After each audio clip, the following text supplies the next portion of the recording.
Aaron Rodgers adds another chapter to his impressive resume. We've got the post route here. I'm Jacob Westendorf live with MJ Hurley and Mike Kawano. Boys, let's have some fun.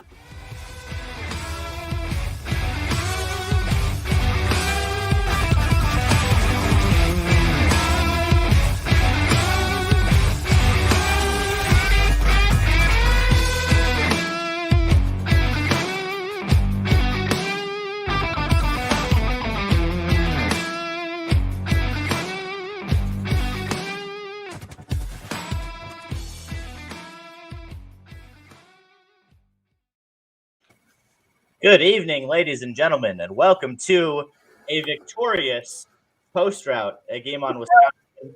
That's good. I'm MJ Hurley, and I'm here with Jacob Westendorf and Mike Guanu. Gentlemen, how did we do that? Oh man, was it a beautiful thing?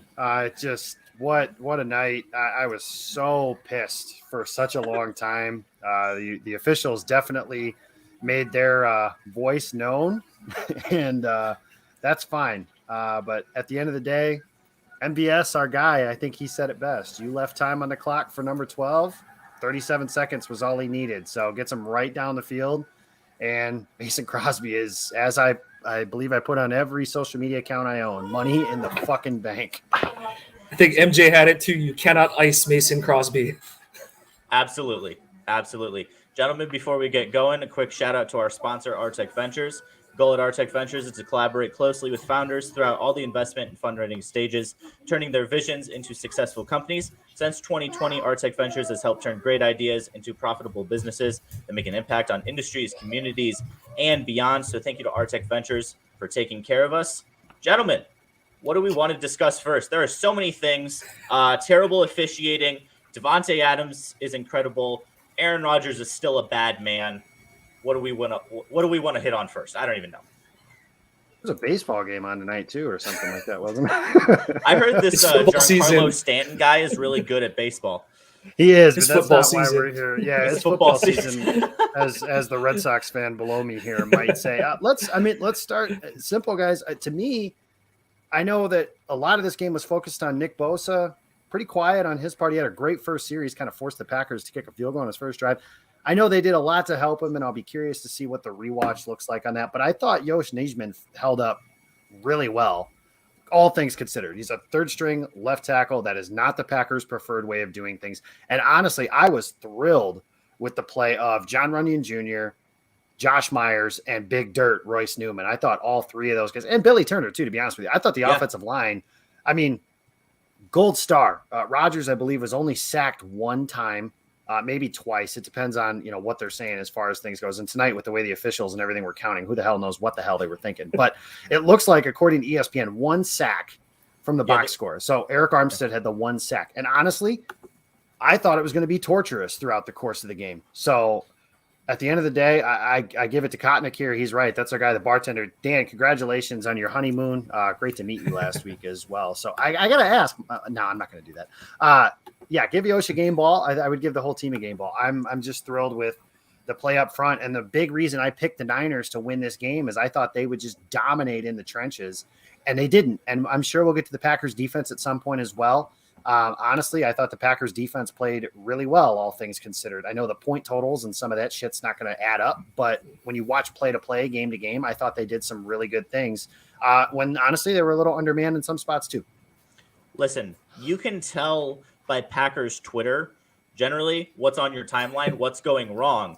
And after that first series, I didn't really hear about the offensive line for the most part. The official NFL stats have only one sack, Eric Armstead, like you said, Jacob. So, for the way that offensive line was laid out tonight, you cannot ask for a better performance. They arguably performed better than our all-pro offensive linemen have performed against this same front in the last few years. So I am more than pleased, like you, Jacob. I absolutely thought they were going to just destroy the Packers from the inside out. And the biggest reason was Rodgers was getting the ball out quickly.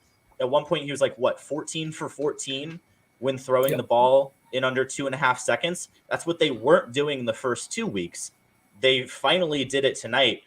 So if we have to run Yosh out there for Rodgers to throw the ball quickly every night, I'm fine with that. I think the best way to put this too is Ben Fennell said something earlier in the week about how Rodgers' stats from when he holds the ball longer than 2.5 seconds versus when he doesn't are night and day differences. And he doesn't care if Rodgers never escapes a pocket again. I'm all for it because he was just dicing these guys up all night long. They ran the ball well enough. It wasn't that dominant rushing performance that maybe Matt LaFleur would like. 19 carries, 82 yards for Aaron Jones, 6 for 18 from A.J. Dillon. But they did enough to keep the Niners off balance. And I keep wanting to get ahead of myself and talking about the defense. But, I'm just, like I said, I'm thrilled with the way this offense played tonight, considering I thought it was going to be a struggle. I thought it was going to look like, tomorrow we're going to be talking storylines about Rodgers' body language and all that other crap that just doesn't really matter at the end of the day. But I feel like I'm talking a bunch. Mike, what'd you see throughout the course of the night? No, like you said, as much as I've beat the Yosh train into the ground, being the conductor for the last 2 years, I had an inkling they would go that route purely because, like you said, they do have 3 young interior players. So you try to keep continuity and stuff like that. But honestly, it was going to come down to game plan and execution. And like you said, Rodgers did it for the most part. Off on a couple throws here and there, couple questionable decisions. But overall, drop back foot hit the ground. He was getting the ball out, getting it on target, putting good throws on people. And something that Paul Noonan brought up a couple years ago actually was you beat this 49ers team by going deep on them. You're not going to beat them going underneath because they play way too disciplined and they have way too much team speed to play that kind of, that almost cat and mouse game that Green Bay tends to like to do, especially to, understandably so, get the ball into Devontae's hands as much as they can. It was nice to see them go downfield, make use, even though it was only, a couple targets. They connected on them, and it really set the tone for the game early to hit those big plays to Devontae. Well, first Lazard, then Marquez, and then Devontae later on. Then you start drawing the PIs on the deep shots to Tay and Tunyon. And I think you've got to stretch these kind of defenses vertically to get any movement, because if you just play short, they're just gonna drop that extra guy into the box and just bang your head against the wall, and they're generally going to be the ones to come out with the win in that kind of situation. So it was nice to see LaFleur adjust, and honestly, I give him all the credit for making those adjustments with basically one hand and one leg tied behind his back, with no Bakhtiari, no Elton Jenkins, not knowing what Jenkins' status was going to be until Saturday. So kudos to him that he put in a game plan, and then also kudos to Rodgers for executing when it mattered, because any coach can make any game plan, but if Rodgers, whatever quarterback, doesn't execute, it doesn't matter. And he was on it. And like you said, that O-line, after that first drive, they were not a problem. They were a problem for San Francisco after that point.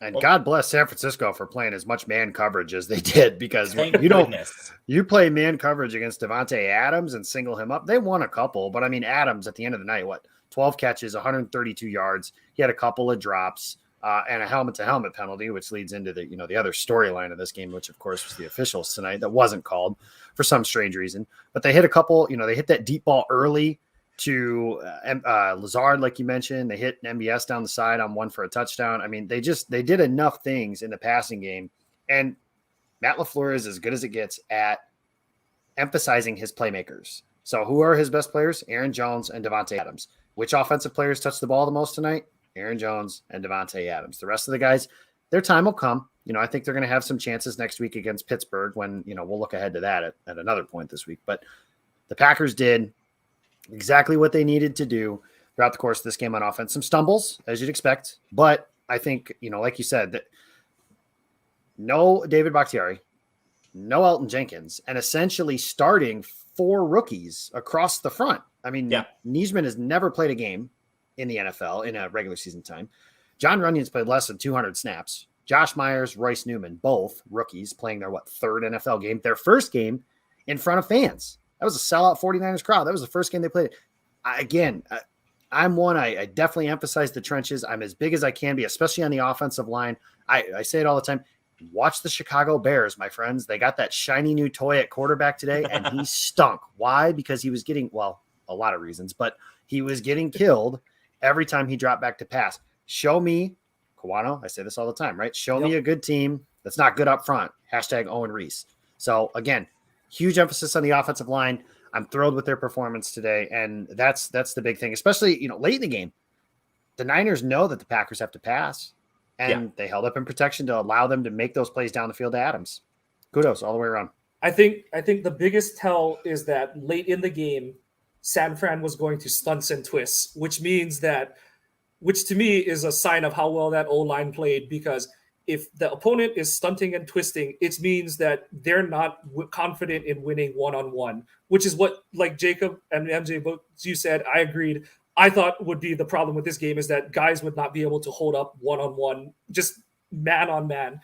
San Fran was going to stunts, twists, games, all kind of things at the end of the game. And it was great to see, one, that they had to resort to that, and two, that this O-line picked it up and just held that wall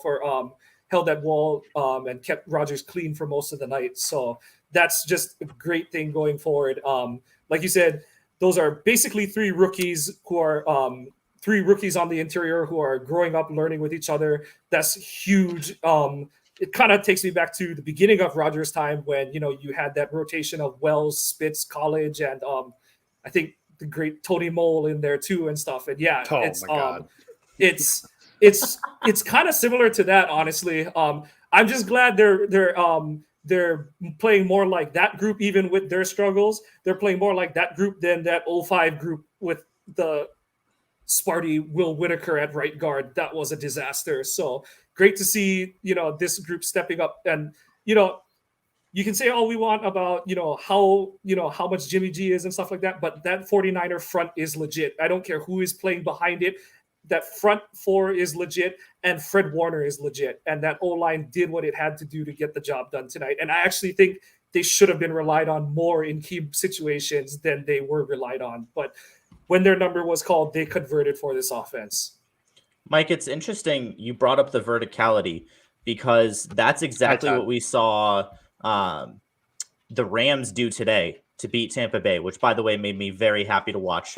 I was very happy going into the Packers game, even though I had zero faith in Green Bay. So every time Tom Brady loses, an angel gets its wings. Exactly. It doesn't happen beautiful. Often, so you got to cherish them.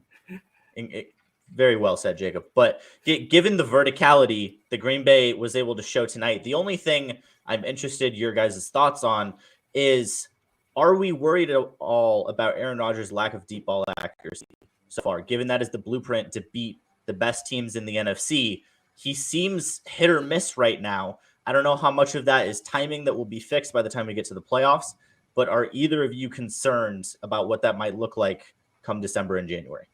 I am, because that's something you have to hit those plays when they come your way. And that's something that's kind of been hit or miss with it. Last year, he was great.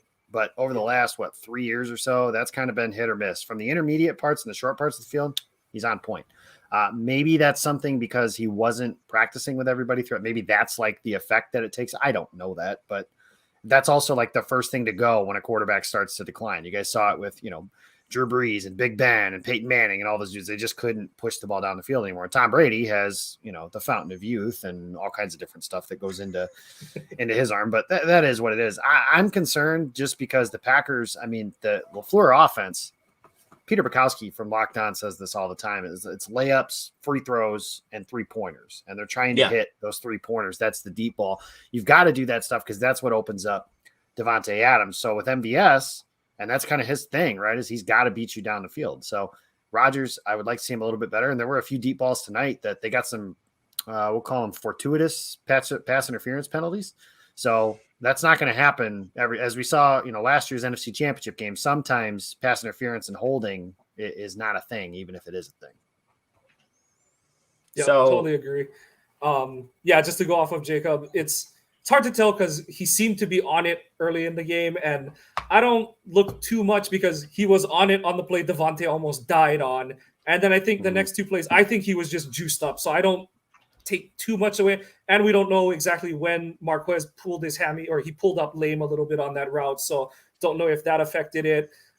But like Jacob's right, especially to beat cover 2, he's got to be able to hit that window shot throw. That throw is what has made him so dangerous against cover two. It's what allows teams to kill lesser quarterbacks with cover two. Being able to hit that window shot throw is what makes teams afraid of cover two, playing cover two against him. And it seems like the guys are getting open and he's got to convert. Today was like we said, we saw him hit some, we saw him miss some, but I do think today was a step in the right direction, especially after the first 2 weeks of the season. But that'll be something that kind of just has to be kept an eye on as the season goes on. Yeah, he's right. Yep, that is very accurate.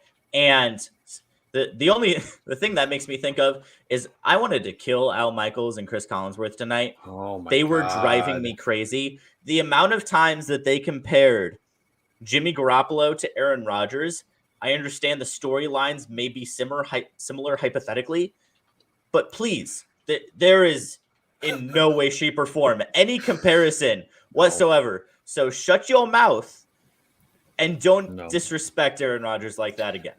And not Honestly, only like you said, the similarities end at both teams drafted a quarterback and traded up for one in the first round. That is it. Jimmy Garoppolo is one of them dudes that you're like, if he doesn't have the contract he has, you're kind of like, okay, he's okay. Maybe we can go like, he's what Mike Holmgren used to call a 9-7 quarterback. Like if everything around him is perfect, they can go to the Super Bowl.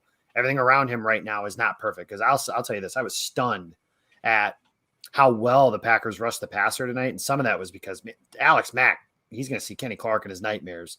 Their right guard, the Packers destroyed him. Whether it was Dean Lowry was getting pressure on it. I mean, God, that tells Dean you Lowry something. put a spin move on their right tackle. That says it all tonight. I saw Tyler Lancaster in the backfield. Tyler Lancaster got the Packers' first sack of the season. That's first official sack of the season. That's incredible. And it's because that dude sucks. It's like, it's so much of what football is too, is like find, and Rodgers, you see him do this too, is like he decides, and Brady kind of talked about this in the offseason, figure out on the other side what guy sucks, and I'm just going to attack him. And that's what they do. And that's what the Packers did most of the night. It was crazy.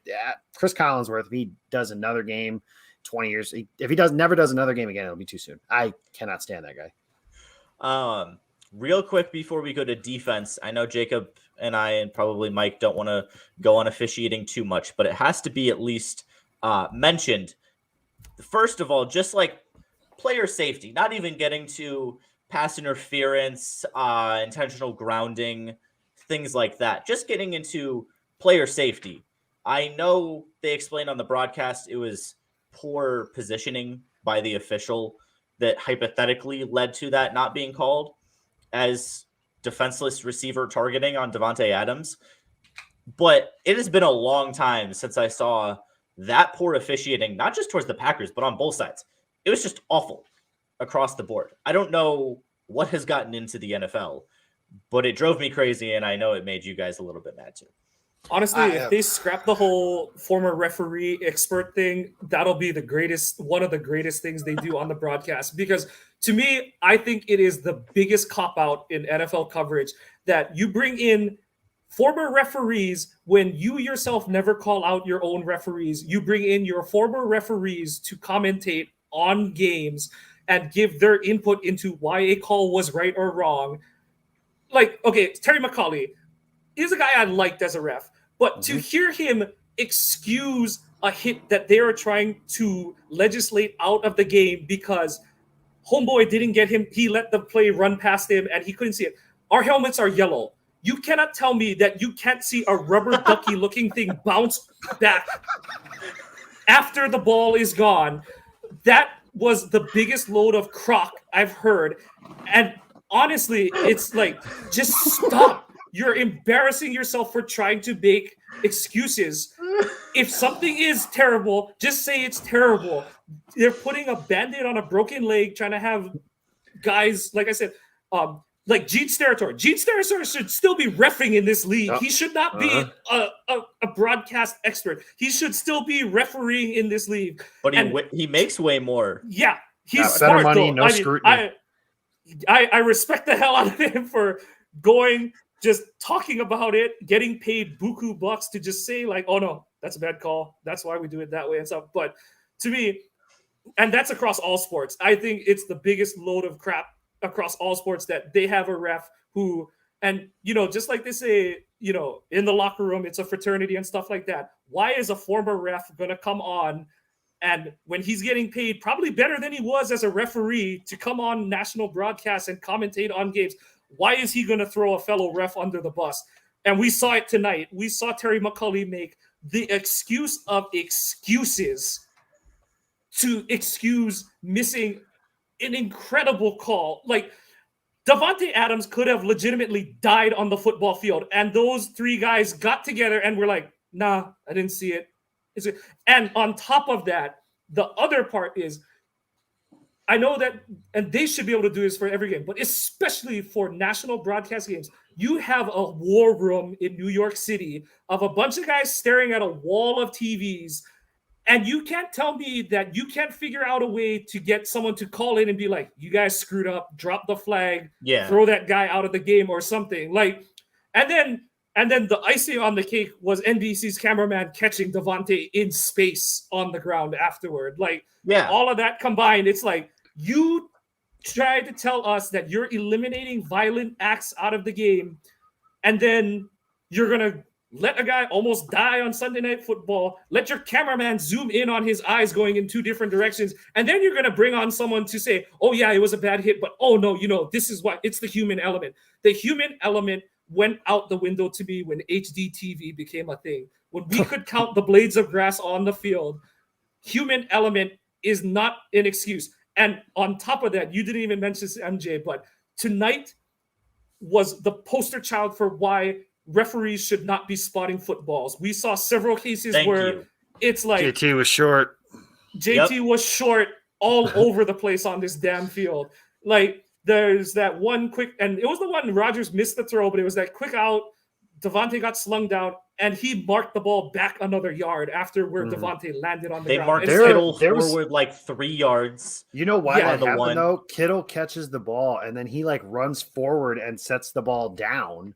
Yeah. To where, like, what? Because that was when they're in no huddle. So he just runs forward and sets it, and everybody's just like, okay, what's another 2 yards or something like that? It's asinine. It's ridiculous.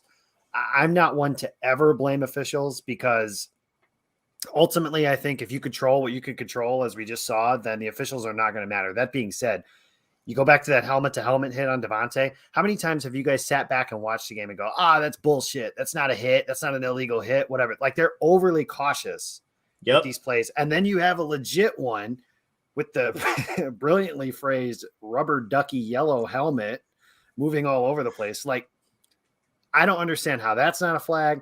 I don't understand how the ball hits the ground and fucking moves and it's a catch. And they're just like, there's not a lot of things I understand about the NFL's catch rule. That's one of them. Ball hits ground, ball moves, incomplete pass. Like, I don't care how much it moves. There's no discussion. The fact that McCulley was like, I don't think it moved enough. What? Like, what? It only moved a little.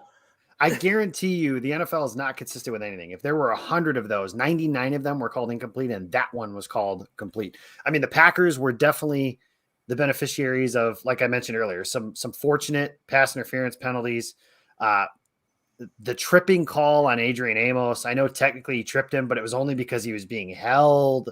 Like the roughing the passer penalty on Jair Alexander, that right was after Adams gets clocked. Jair Alexander gives Jimmy G a nice little fist bump.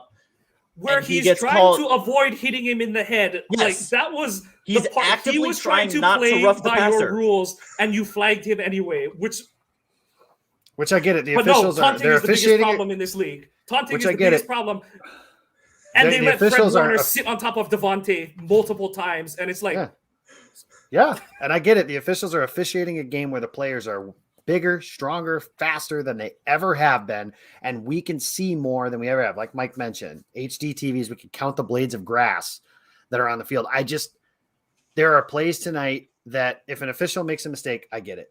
But there are plays tonight that were inexcusable. And ultimately, like we didn't even get to the other one. Last week, they called the same damn play intentional grounding with Preston Smith because he was hitting the quarterback. The play right before halftime, before the Niners' first touchdown, Jimmy Garoppolo committed intentional grounding. Absolutely. And they said he didn't. And LaFleur said it during the game. You cost us 7 points. Well, ultimately, thankfully, it didn't end up mattering. But the Packers they should have pitched a shutout in the first half.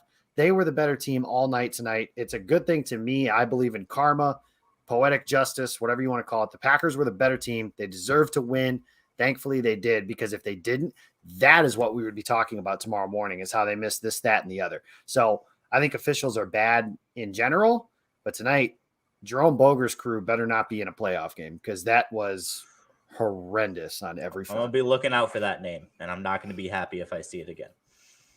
We'll get him next week. Defensively, gentlemen, like you just said, Jacob, we are about to pitch a shutout in the first half. Looking very good. Even just in general, the running game did not gash the Green Bay Packers at all. There were a lot of positives. We saw a lot more Eric Stokes with Kevin King out due to an illness. Unfortunate the way that it happened, but I've been calling for Eric Stokes to get more action, so I was happy to see that. Just a few general. I thought he played well too. Like I thought Stokes played well. Like you meant, I know that he had one penalty that was legitimate, one that like at live speed looked like it was pass interference, but it definitely wasn't. Brandon Ayuk fell down and Stokes kind of put his hand on him as he was falling, but that made it look like he shoved him. Yeah. I thought he played all right. All things considered, King can help this team in spots. But there's certain matchups he's a good matchup on. Yeah, but it's pretty clear that, Stokes had that big play late on Deebo Samuel. MJ, I think it was you who noted that's a 30-yard completion if King's in the game, and there's no question about that. The most important part of that play is he turned around and looked for the ball. And that's he basically is learning on the fly. And that's something that not a lot of college kids do coming out of college. And it's great to see him within a game get his head around, find the ball. There are a couple, like that earlier one, I forget who it was. Somebody tweeted it, but they're like the one where he got called PI because Ayuk tripped on the San Fran logo. They basically said if he turns around and looks for the ball, he has a pick. Like it's he has a breadbasket interception there. Yep. But like we said, when it was coming to crunch time, it was nice to see him turn it up, make a play, and that just bodes well for the future going forward, because that is not a good matchup for a player like him. A taller, higher hipped corner on a shifty, excellent route running receiver like Deebo. That is not a good matchup, and it was good to see him able to stick with him and affect that route and get his head around on it. No, and like MJ noted, it's unfortunate that it worked out this way, but I do think the Packers' best cornerback group is Jair, Stokes, and Sullivan. This whole thing about Kevin King playing the slot, I mean, a guy who's going to be struggling with shifty players, and like that's what slot receivers are. I mean, can you imagine Kevin King, like in November, the Los Angeles Rams are coming to town. Can you imagine Kevin King being manned up on Cooper Kupp? Like, that's not going to. Or Deshaun Jackson will just run by him and wave on his way to the end zone. Well, Jackson will probably have a hamstring injury by then. But I mean, you're not wrong. But no, I was thrilled, and the other thing, we're talking about the secondary. I thought the pass rush was much better tonight as well. You see a bunch of guys' names in the stat. There's 3 sacks total, but I thought the pressure was much better throughout the course of the night. Orrin Burks had half a sack, Garvin half a sack, Rashawn Gary half a sack, TJ Slayton half a sack, and Preston Smith had 1 full sack, which, as my friend Jake Morley often says, half sacks are for cowards. So as far as I'm concerned, it's a full sack for all those guys. So I'm with it. The pass rush was much better. Kenny Clark ate Alex Mack's lunch all night long, just took his lunch money from him. The front 7, the Packers, I thought were really good. And this is a team, every year we hear the same shit, right? Like Green Bay plays a team that's like that. Oh, they're soft. They won't do anything against this team because they're soft. They're a finesse team, blah, blah, blah, blah, blah. And I get it to some degree. Sometimes that's earned. But tonight, 21 carries, 67 yards. San Francisco's leading rusher, 10 carries for 31 yards. Much to my surprise, was thrilled to see when they ran them end arounds and like gadgety running plays with Deebo Samuel. How many times have you guys seen those plays go for like 30 yards against the Packers? They stopped all of those. Yeah. I think the edge defenders for Green Bay, and that includes their corners and their slot guys, played really well in the run game. The only really bad run play that they had on the edge, as far as that goes, is a play that should have never happened because it was intentional fucking grounding right before the half. So the Trey Lance touchdown, as far as I'm concerned, doesn't count. But otherwise, I thought they did really well against the run. They missed a couple plays in the passing game, but that's going to happen. The NFL, everybody wants the Packers defense to just be this suffocating unit that gives up 14 points a game. And that's just not a thing. Not going to happen. the NFL it's so easy to play offense now. And I'm not getting into a rant about how it was harder to play defense or offense back in the day and blah, blah, blah. It's just, it is. It's easier to play offense than it ever has been. And the Packers defense is one. Everybody says, well, they need to not be bend, but don't break. And I get it. That being said, it's better to do that than to be essentially exposing yourself to those big plays down the field. And that's what the Packers are trying to do, is limit those explosive plays. And the best defenses in the league are the best teams at doing that. You know, the Los Angeles Rams are a really good example of that. They're not this.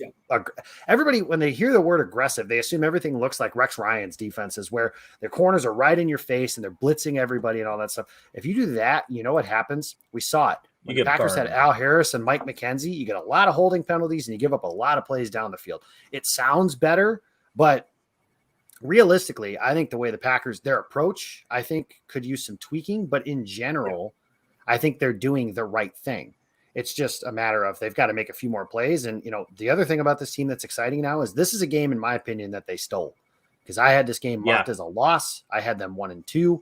Now, anything you get here is like money in the bank moving forward, because you're playing without Elton Jenkins, you're playing without David Bakhtiari, and you're playing without Zadarius Smith. This is a team that's going to get those guys back. You hope at some point, at least. With Z, I'm not as sure as everyone else, but the other two, you'll get Jenkins and Bakhtiari back, make this offensive line lethal, and this offense can be the best in football like it was last year.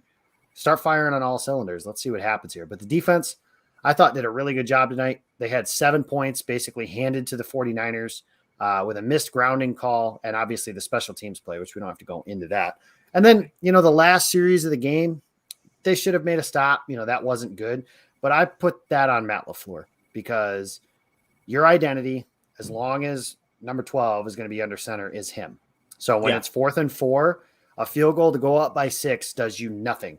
Absolutely nothing. Get the first down. You have to score a touchdown in that spot. That's how you end the game. If it's 3 points, now I get it with the way the game played out, like it worked out, but more often than not, the Niners would probably be more or less concerned or less aggressive, play for that field goal and do it that way. So I thought the defense, it was a nice step in the right direction for somebody. And let me give this as a shout out to everyone. The coaches do not play on the fucking field. So I do not want to hear about Kyle fucking Shanahan putting up 40 points on Joe Barry. You know what happened? The Packers guys on defense made some plays. Shanahan didn't do anything all game long because he's standing on the sideline. It's the same shit. Last year, Mike Pettin was the defensive coordinator and Kyle Shanahan was the play caller. And everybody in this blogosphere hated Mike Pettin. Well, guess what? The 49ers scored 17 points last year. Why? Because players play and coaches coach. Players, not plays. Thank you. Well said. Well said. Before I have one more defensive note, Devontae in his press conference said that he was actually having more trouble breathing than a concussion issue after that hit. Basically, he got the wind knocked out of him. He was having chest issues. And somebody asked him, how were you able to come back from that after just one play? Adams responded, because I'm different. Well, I believe he has said that each of the other times he's gotten knocked out. I know he said that after Danny Trevathan knocked him out, and he came back to play on the short week against Dallas. So, and you can't argue with that. Yeah. You can't argue with that. I'm going to say it didn't feel right, even as he was getting us down the field for that game-winning field goal. But as bad as this is to say this, thank God he was back out there, and thank God he's all right. Yeah. Like we said, I don't think our medical staff would let him go back on that field if it wasn't okay, if he wasn't good to go, because Green Bay has an overly conservative medical staff. We've known that from day one. If we didn't have an overly conservative medical staff, Elton Jenkins is probably playing tonight, and Z is probably not on IR right now. I'll just put that out there. Sure. I don't know how injured they are, but in a separate universe where they're not as conservative, there's more than a 50-50 shot those two guys are active tonight.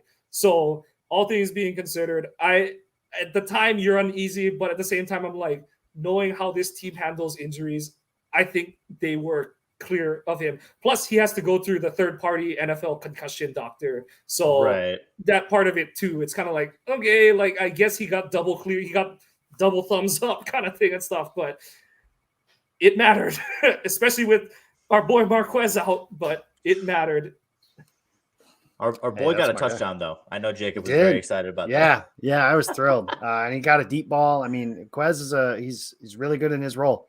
And if they can get a few plays like that, I got a guy in here, I don't want to get too far ahead of myself, but this is true. At 2-1, Steelers at home at Cincinnati, since he's a good team, but Green Bay should win that game. And then at Chicago, today. Chicago Oh my today. gosh. My favorite stat of the day, Brendan Dwierzinski. Brendan, I think I got that name right. Said Mason Crosby's game-winning field goal was 51 yards. The Chicago Bears offense had 47 yards today. That, my friend, there you go. The stat of the day. There you go. Those are things you love to hear. The only thing that does concern me, my last concern out of all of the positives, an amazing game, was when Trey Lance was brought into the game. Given you are correct, Jacob, he shouldn't have been in the game because it should have been grounding. Packers should have had the ball, pitched that shutout in the first half. When he was brought in the game, with like 2 yards to go, goal to go, it is so obvious in an empty backfield that man is going to run the football. And he walked into the end zone untouched. So the only thing that concerns me, given the Packers' history with running quarterbacks and given the myriad of running quarterbacks we face in November, December, I'm very concerned about that, especially, like you said, Jacob, with a lot of uncertainty surrounding Z. That's not something I want to face without my best pass rusher who can line up inside and outside. That's not something I want to face. It scares me a little bit. I think on face value, there's a lot of PTSD for Packers fans that goes into playing mobile quarterbacks. But honestly, especially in San Francisco. I chalk that play up to 3 things. 1, it shouldn't have happened. Or actually 4 things. 1, it shouldn't have happened. 2, if we didn't waste our timeouts, that's a play you call timeout. You're the coach, right. Any defensive coach is calling timeout immediately when he runs out onto the field. 3, that was a beautiful play design by Shanahan on that one. He schemed that up perfectly because he had a trips formation to Lance's right, motioned his back out to pull the defense to that side of the field, creating a soft edge on the to the side that he ran in for the touchdown. And 4, this is the last part of it. I don't know if he could have expected this to happen or if it just happened to be, but part of that play happening is the fact that Stokes is a rookie, seeing his first start in the NFL.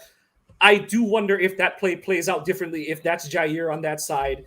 Because, or if they had a timeout. I think as soon as they saw Lance come in the game, if they had any timeouts left, they would have popped one there.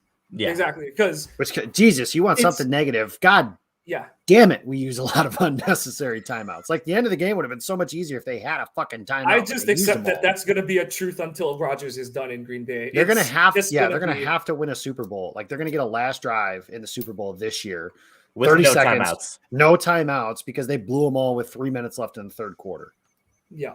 That whole come up, try to draw them offside and call timeout thing. It's like, just run the play kind of thing and stuff. But yeah, like even if they call timeout, the only way that play is getting stopped because of all the pre-snap motion, Lance faking the pass to the right and all that kind of stuff. The only way that play is stopped is Stokes has to fire downhill at the snap of the ball. He has to fire downhill and he has to be even with Lance before Williams releases. Because basically he hesitates for about 1 count. And by the time he's hesitated for 1 count, 71 is in front of him. And it's over at that point. Amos almost cleaned it up for him, but he got chipped by the tight end to that side. And he still got a hand on Lance, I think, right at the half-yard line, which speaks to Amos having, being the everything player he is. But quite literally, those 4 things are what conspired to create that touchdown. And even the other play Lance was in on, the Hugh's-Chick dive. Which, I think that's illegal because he's moving forward at this. Before he gets under center, he's moving forward before the ball is snapped, which they're never going to call. But to me, it's like whenever you're seeing any player moving forward before the snap, I was like, this isn't Canada, so that's a flag. But to me, the 2 plays that worked when Lance was in the game were got some all-timers coming from Mike tonight. Rubber Ducky and This Ain't Canada. Hey. So to me, those 2 plays, I'm not worried. Even the play where Rashawn busted contain a little bit, he still motored his ass to get back out there, and he almost got him. And then, of course, Chandon was called for holding in the end zone and yada, yada, yada. But I do see room for improvement. But like Jacob said, I do think the bend don't break scheme affords itself to better play against mobile quarterbacks because you have eyes on the backfield, you have people in zone coverage. Like he said, though, the biggest thing is that it's the fine tuning, getting guys not past the down to gain or the line to gain at the snap of the ball or in the end zone when they're on the 2-yard line, kind of thing. Those kind of things are the ones that need to be massaged out. But for the most part, and everyone says like, oh, like you didn't get the guy, you got the guy's assistant. The guy being Brandon Staley. Brandon Staley was never going to come here to be the Packers DC, and yes, his defense is a little more aggressive, but his guys will press more. That's basically the difference. If you look schematically at what Barry is trying to do and what Staley does do, they're doing a lot of the same things. It's that, and if you look at it, guys are relatively in position to make plays. You can see people in the screen when the ball is getting there. And it's like, whether it's King not losing his footing, whether it's Stokes getting his head around, Savage making a tackle on the edge, things like that. Those are the little things that, and I know saying that our team needs to tackle well is like saying that Jesus needs to rise from the dead again. But those are the kind of things. Those are honestly, like Jacob said, defense is hard these days. And it's all about making teams beat you down the field. You try to get them to go 10 plus plays a drive. And hopefully you get a negative play early and you're able to make them punt, or you get a turnover, or you're at least stopping them for field goals down in the red zone. Didn't quite get that tonight, but like we said, there were some mitigating circumstances. But there were definitely things to be encouraged about. Basically, from halftime of the Detroit game on, and the hard thing to tell too, I know there's going to be some people that are going to say, like, is it Goff being Goff last week in the second half? Is it that Jimmy G is just Jimmy G and not better? Even Big Ben next week, I'm fully expecting Big Ben to turn the clock back and go for 500 yards against us. Chill. That's what he does against the Packers. No. But there's no way. But at the same time, his arm is shot. It looks like my and it's dad going to be He doesn't like have one anymore. Yeah. no, okay. He's So shot. I'm going to tell you guys a That story. would be the biggest concern. Is that No, I'm going to tell you guys a story. 2016, the Packers played the Giants in October, and I was standing field level before the game starts, and Eli Manning's just throwing some passes. And I look right at him. It was kind of a crisp night, kind of like what it will be next week. And I'm just like, his arm's shot. He's done. Like he can't push the ball anymore. And then if you guys remember that year, that's the Packers run the table year. They play the Giants in the first round. And everybody feels the same way about the Giants that they do about the Niners. Ignore the fact that the Packers have kicked the Giants' ass basically since 2011. But whatever, that's beside the point. It was a rough They come here for the playoffs. And everybody's like, oh my God, are the Packers going to be able to beat the Giants? Their defense is so bad. Odell Beckham against Ladarius Gunter. And I'm like, I'm not concerned because he can't push the ball down the field. And the Packers beat the shit out of the Giants that day. That was, it was the close for halftime like a Hail minute. Mary to Randall Cobb, right? Cobb, yep. I remember I was standing. So that game I was working in the concourse. And I'm standing like where the 100 level meets the 300 level with that camera because we had a wire on Clinton Dix. That memory's gone by now. But I think he did. I think that's what it was. Okay, so I'm standing in that end zone, and I remember when Cobb caught it, I just started laughing because I was just like, "No way that happened again!" Like, oh yeah, that's crazy. Matt, I don't want to let that go. I agree completely. And for those of you that don't know why, just look up. Yes, we're not going to get into that. But yeah, so I feel the same way about Ben. His arm is shot, and honestly. This is what happens when you don't plan for the future at quarterback. Your quarterback sometimes gets washed up, and your contingency plan is Dwayne Haskins. And right now, I mean, honestly, it's not a. They still wow, Mario. It's not a great question to have to answer, but what is there that big of a difference between Big Ben and Dwayne Haskins at this point? There's a difference. Ben's probably still better. But is it that big of a difference in Dwayne Haskins? I don't know. And I don't think so. Ben coming. And I think by December, it's going to be like sad watching because the Steelers are going to be like the Steelers defense deserves better because their defense is so good. And they're one of the last aggressive defenses in the league. Can we borrow them? That would be great. Yeah. Is there like a loan program? If we could borrow them for the playoffs, that'd be awesome. That'd be incredible. Let's see. Before we get going, gentlemen, MVP from today for both of you. I can't believe I'm giving it to the fucking kicker, but I am. It's Mason Crosby. I have to. I have to give it to Mason Crosby. Here's a crazy thought here real quick. I don't expect a big game. The Packers' run defense has been fine through the first 3 games. Tonight it was really good. Steelers' O-line is really only better than the Bears' O-line. It's by much. Turmoil. But anyways, to answer, Mason Crosby, dude, the chips on the table, the difference between 2-1 and 1-2, we just talked about this earlier, is really significant. Yeah. Packers are the goal for the Packers, because everybody's like, oh, if they lose this game, not a big deal. They'll win the division. The goal is not to win the fucking division, because Chicago sucks, Minnesota sucks, and Minnesota's probably the second best team, but they're not very good.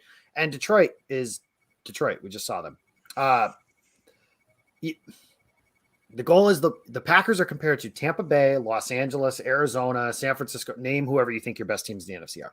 That's who the Packers need to be trying to beat and getting those games at home. So if they're 1-2, now they're already 2 games behind the Rams and the Cardinals, and 2 NFC losses too. And it would have been 2 games behind San Francisco, because San Francisco would then be 3-0. So this was a huge win for the Packers, very similar to the way last year's win against New Orleans was on Sunday Night Football. This team needs to be compared to those teams. Normal year, I do care about winning the division. Not this year. This year is Super Bowl or nothing. And I know every year is kind of like that, but with the uncertainties beyond this year, all that good stuff. You guys know the storyline. It's win a championship. That's what the Packers need to be focused on. Getting that 1 seed, getting a 2 seed, if you can't get that 1, is paramount, because what you want to do is not have to play LA and Tampa Bay or whoever you think, because there are times that does happen where you have to play the 3 seed, like what Tampa Bay did last year. They had to play New Orleans and then Green Bay before going to the Super Bowl. Now they won because Tom Brady has a horseshoe and a pixie dust and a rabbit's foot stuck up his ass, but sacrifice his generations to come. Yes, exactly. So all that to be said, that kick by Mason Crosby, I can't understate it, and I can't believe I'm giving it to a kicker, but I am. That's a 51-yard field goal on the road, crazy stadium, and one of the biggest concerns about this team is special teams, but now with him, that dude is money in the bank. I'll give it to number 2. Holder too. Yeah, give it to number 2. The field goal operation, as Mason and Mike used to always say when McCarthy was the coach here. So give it to Crosby, money in the bank. Wow. Mike, what do you got? I'm gonna go with the O-line as a whole, but in particular, the Yosh train. Nice. Like I said, after that first drive, they basically pitched the shutout when they needed to, because as Jacob said, and as it's been, show me a good team without a good O-line. We saw Kansas City lose a Super Bowl because they had 4 guards and a setter on their O-line. They've lost 2 games the last 2 weeks, largely because of that. Yeah. So, I mean, it's the difference between living and dying. And like we said, we won't get into Chicago too much, but honestly, they probably shouldn't play Justin Fields much because that O-line is a disaster waiting to happen. So it doesn't matter how good Justin Fields is, but that O-line sucks. It is incredibly stupidly good for Green Bay that they can turn to forget even Yosh for this point. They have, like we said, 2 true rookies and a third basically rookie starting on the interior of their O-line, a guy who was signed to be the right guard, not the right tackle. And then on top of that, you have Niesman starting his first game, playing his first snaps in the NFL. And they pitched a shutout when the game was on the line. Like I said, San Francisco was starting to D-line games to try and get pressure. Didn't work. They shut him out, held the wall so that Rodgers could deliver the ball downfield. They set the tone for the game. And like I said, honestly, they should have been leaned on even more in certain parts of the game when offense dried up a little bit. But those are topics of discussion for other days. It was just great that win. It's, especially for me being out here in Honolulu, there's a lot of, because we just latch on to fans. The closest teams are California teams. Your dog is thrilled, dude. That's something I can tell you. That dog is fired the fuck up. That's my boy. So yeah. What's his name? Especially because Bucky. That's more important. Buck. Are you kidding me? Bucky? Yep. A Michigan Wolverine named his dog Bucky. No, he's after the Winter Soldier. He's a black lab. Sure he is. Yeah. Okay. Uh-huh. I don't believe you. So, MJ, who's your MVP? My MVP is Jair Alexander. 5 tackles tonight, 1 interception, 3 pass breakups. Like Mike said, it's a very good sign that they were actually throwing at Jair, because that means Eric Stokes was doing his job. So if we're in a situation defensively now where I can actually see Jair Alexander making plays because now they have to throw his way sometimes, that is a world that I am more than happy to live in. So when we needed a play, Jair Alexander gave us some momentum back. He got the pass breakups when needed. Obviously, he allowed a touchdown, which I think he hasn't done since week 1 of last year. So it's been a long time. But even with that in today's game, he was still by far our best defender, the most impactful defender. I will give my runner-up to Preston Smith, somebody that I have ripped on for the last year. He has been stepping up. What up, Luke? Go ahead. Preston Smith has been stepping up with Zadarius Smith out. So I will give him my honorable mention. But Jair Alexander was lights out for the most part tonight, other than that 1 rep by Debo, who's incredible. Let me ask, do you guys remember what play Jair got that? So Jair gets that pick. What did that play remind you guys of? It's the Demarius play from 2016. That was one, but the other one was he missed that pick. Oh, his yeah. rookie year against Minnesota. Stephon Diggs, it went like right through his hands and ended. I still have no idea how Diggs caught that pass, but he did. So that was awesome. I appreciate you guys jumping in here. MJ, obviously appreciate you guys doing this every week. You can follow Mike. He's on Twitter at Kawano Mike. You may not want to do that this week if you're a Badger fan because they're taking on his Michigan Wolverines. MJ Hurley Sports. He does this pregame and postgame for us every week, so he pulls double duty. I got to give him a lot of credit for that. And then there's me. I'm Jacob Westendorf. I'm not going to sleep tonight. I'm thrilled. Follow me. And then, of course, as I mentioned on the bottom, follow Game On Wisconsin, Facebook, YouTube, Twitter, Instagram. Thank you, Artec, for sponsoring this show and our network, and most notably, the MVS show, which will be Tuesday night, which should be a lot of fun. It's his first touchdown of the season. Oh, yeah. He had a big night. A lot of good stuff coming there, and a lot of good stuff coming really all week long. Is there anything you guys want to plug real quick before we're running way longer than we're supposed to? So anything you guys want to plug before you guys sign out? MJ, I'll start with you. No, nothing for me. I'll be back next week before the game against Pittsburgh. So I'll have plenty of things, break down how exactly broken Big Ben is, and we'll get rolling there. So find me here every week before and after every Packers game, going through the ups and downs with y'all. Yeah, let me know if you guys are going to the game. I'll be up there for that. I want to shout out everybody here in the chat. Alex Strofe, Luke Ritchie, Dan, you were active in the chat. Drew Chive, quit your fucking job. Let's see, who do I got here? I got Matt, and I got a bunch of people here that were active in the chat. So appreciate you guys coming in and coming through. Paige, everybody here. Like I said, Dan, that's funny. I just realized that's a ode to Pat McAfee there with the, I don't know. Yep. But anyways, Mike, anything you want to promo here? No, just give us a follow on Game On Wisconsin. Try to keep you guys up to date. Greg takes the lead on news, and I just back him up using the time difference to catch things that fall through the wicket. So just try to keep you guys up to date, keep you ready for the next game. And go Pack, go. Hopefully we get some good news on the news front this week. This week it felt like it was all like, oh, Elton's hurt. Elton's not going to play. Oh, Dominic Gaffney's on IR. They cut Jay Sternberger. Like just a bunch of bad news. It felt like all week. So hopefully you get some good news next week. But the good news is Mason Crosby is money in the bank. Packers win 30-28. Catch everybody next week. We'll see you guys then. Catch all of our stuff on Game On Wisconsin starting tomorrow night with the Freezer podcast. Thanks for listening, and go Pack, go.